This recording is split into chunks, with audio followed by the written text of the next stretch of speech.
Главный санитарный врач высказался о недопустимости проведения новогодних корпоративов. Мы видим, что сейчас ситуация сложная. По нашему благоприятному прогнозу в декабре будет регистрироваться около 200 случаев заболевания коронавирусом ежедневно. По пессимистичному прогнозу 350. При такой заболеваемости о коллективных мероприятиях не может быть и речи, заявил главный санитарный врач. Он отметил недопустимость организации утренников в детсадах и школах, возможно перезаражение детей из разных групп и классов. Мы, наоборот, ставим вопрос о разграничении потоков. Даже вход для разных классов отдельный, чтобы дети меньше соприкасались.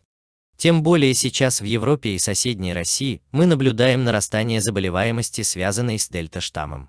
Отвечая на вопрос журналиста о возможности новогодних празднеств в условиях зеленой зоны, главный санитарный врач напомнил, что заболеваемость в ней сохраняется.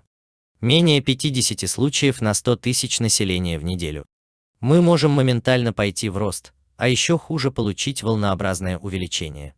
Сейчас мы прогнозируем повышение заболеваемости, но не волнообразное, как это было весной с альфа-штаммом и летом с дельта-штаммом, пояснил он.